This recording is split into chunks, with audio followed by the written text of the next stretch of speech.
Good day sa inyo mga ka-riders. So for today's video pala ay ninbitahan nga tayo sa Honda Philippines to test drive their new 2024 Honda Click 160. So pupunta tayo ngayon sa Honda Safety Driving Center para ma-test drive nga natin yung kanilang new Honda Click 160 2024 model at check din natin kung ano nga ba yung nabago sa kanilang bagong modelo. Ngayon guys, nasa loob na tayo at nagulat nga ako, meron pala akong pangalan at yan pala yung mga kasama ko. Mga vloggers rin yan guys, mga small vloggers at yan pala yung ating pangalan dyan. At meron tayong test ride number 7 tayo mamaya na magka-test ride. At may pag-giveaways din si Honda Philippines sa atin na Honda. At the same time, meron din tayong free na t-shirt galing sa kanila. So napakaganda ng quality ng t-shirt nila. At goods na goods, napakaganda na meron tayong ganitong freebies. At yan pala, shoutout pala kay ma'am na nag-invite sa atin. Siya pala yung nag-invite sa atin at nag-chat sa atin na inimbitahan tayo sa kanilang event to test drive yung kanilang Honda Click 160 at ma-review rin natin yung motor na yun. Siyempre, share ko rin sa inyo guys yung aking driving experience sa kanilang Honda Click 160 kung maganda nga ba ito. Siyempre, napakaswerte din natin na inimbitahan tayo ng Honda Philippines sa test drive nila sa kanilang Honda Click 160. First time ko rin na sumali sa ganitong event. Galing mismo kay Honda yung kanilang invitation. At nagpapasalamat rin tayo sa Honda Philippines for this opportunity na makasali sa ganitong event at hopefully sa next event ay maimbitahan nyo po ako. Mga rider, i-check natin kung ano nga ba yung experience natin sa pag-test drive sa Honda Click 160. Siyempre, gagawa rin tayo ng reviews kung okay nga ba siya at recommended nga ba yung motor na ito. Sa mga naghahanap, kung gusto mong panghanap buhay or pang daily drive, so try natin yan. Yan yung mga rider, kung mapapansin natin, tatlong kulay or tatlong variant ang bago nilang kulay ngayon sa 2024 model nila. Meron tayong red, black, white. Pero lahat yan, mga ka-rider, puro matte color siya. So wala tayong makikitang glossy finish, kundi lahat ay puro matte color. So ito pala guys yung kanilang kulay, white or matte color na white pala. So kung mapapansin natin, napakaganda, napaka-astig at napaka-sporty tignan at napaka-premium looks. Kahit na matte kulay siya, ay napakaganda talaga tignan guys. Mga riders, sa matte kasi na kulay mga riders is hindi siya masyadong halata, lalo na kung meron tayong mga swirl marks, hindi siya halata kumpara sa glossy finish na color. So meron tayo dito, puro matte talaga yan. As you can see mga rider, makikita rin natin talaga sa kanyang itsura pa lang dito sa unahan ay napaka-astig. At yung gamit pala ng headlight nito ay full LED na, pati yung daytime running light niya. Kung mapansin natin yung daytime running light niya dito guys, napakaganda na line, style line siya. Ayan. Tsaka LED na rin yung kanyang gamit ng kanyang headlight dito. At sporty naman yung kanyang design. Kung mapansin natin, sharp gauges talaga yung motor na ito. At dito naman yung kanyang turn signal light. Ang itsura niya, sharp din ang kanyang style. Napakaganda. Dito rin sa kabila. At meron din tayo ditong wind visor niya. Iba yung wind visor niya, para siyang mayroong ano dito sa harapan. Para talaga to sa hangin, para dumiretso siya dito hanggang dito. Ayan, so windbreaker kumbaga. Ito naman yung windbreaker niya. Dito naman sa front natin, sa suspension niya dito sa unahan, naka front telescopic at equipped na rin pala ang motor nito ng combi brake system at wala pa itong ABS guys, so combi brake system lang siya. Ang kagandahan lang ng combi brake system, meron tayong combine na preno sa harapan tsaka hulihan. Meron tayong 30%, kumbaga magpe-preno tayo dito. So yung pagpreno natin, may preno na rin yung unahan, pero 30% lang yung lakas ng preno niya, 70% naman dito sa likuran. Yun ang kanyang safety features. At isa pa, meron tayong brake, park brake. Ito yung park brake guys. Kung gusto niyo mag-park at naka-brake yung ating yung ating gulong, meron siyang park brake.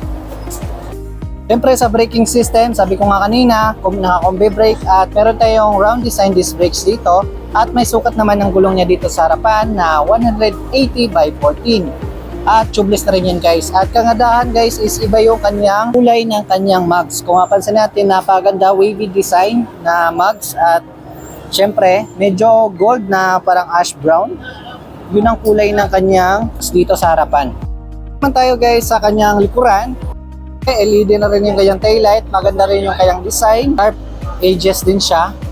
Ang di ko lang type siguro dito guys is yung kanyang turn signal light dito. Halos parehas lang din siya ng Click 125 na naka belt out, kaya kadamihan talaga medyo nasasagi yung ganitong design. Maganda sana kung naka built-in siya. At dito meron tayong plate light.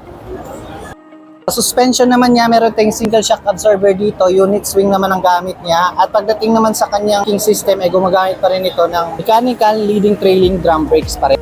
Meron namang size ang gulong niya dito sa likuran na 120 by 17 by 14. So tubeless na rin yun guys.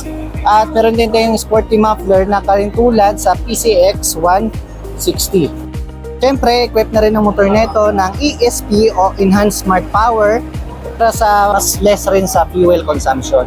Yung update nga dito sa Click 160 nila 2024, kung mapapansin natin, wala na yung emblem niya or yung embossed na Click 160. Pinalitan na nila ng sporty decals dito sa kanilang mga Click 160 na bago ngayon. Pero tinanggal yung ano nila dito, yung emblem, kasi nasasagi siguro or nakakasagi ko kapag may angkas ka. Siyempre dito yung emblem mo, tsaka nakausli yun, siguro baka yun ang dahilan bakit tinanggal niya Honda. So pinalitan na nila ng sticker na lang siya. Ito naman yung kanilang footrest. Ayan. Ang ganda rin ng kanilang footrest.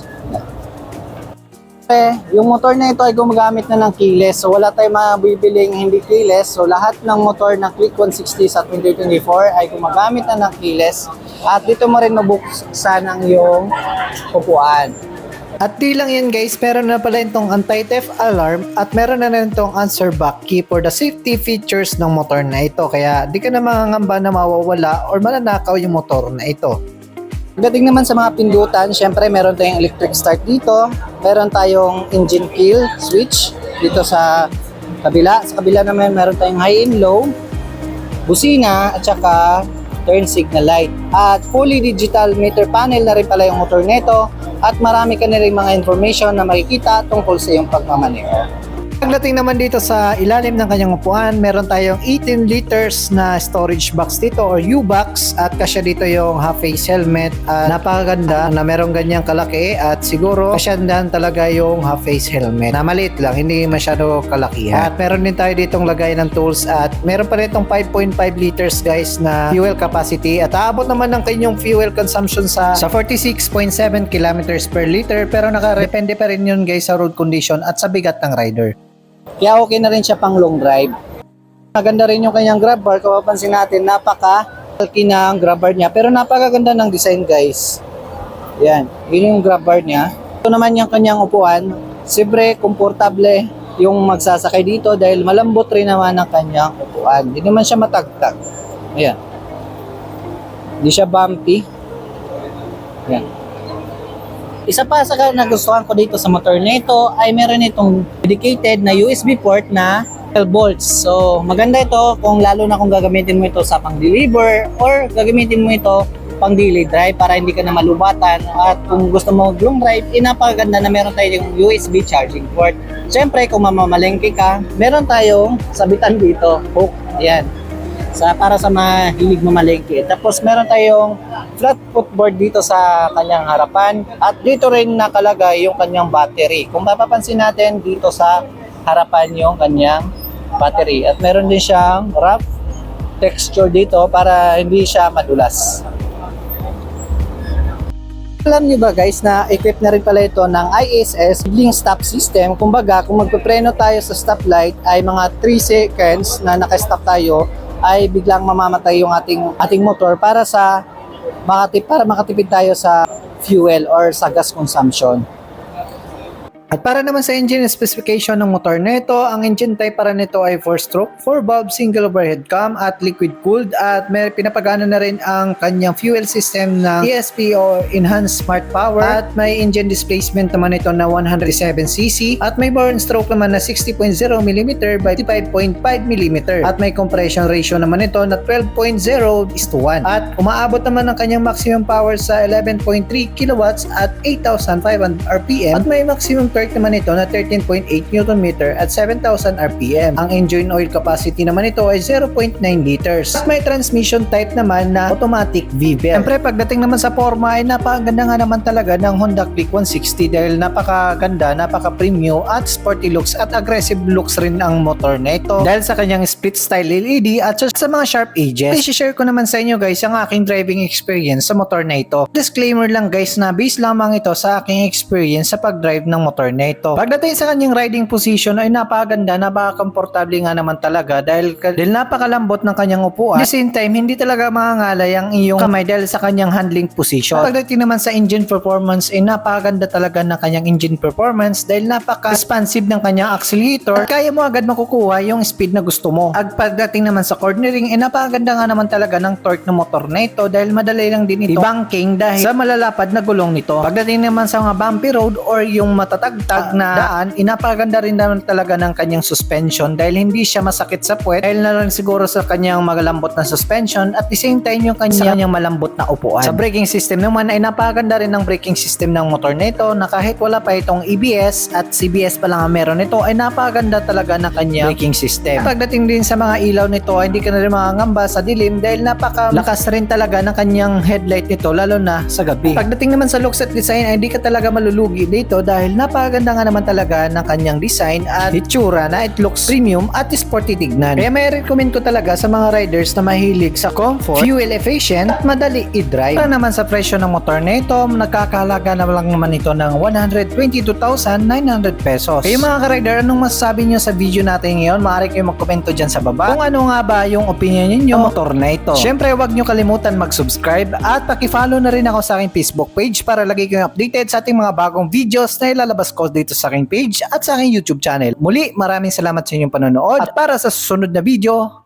abangan.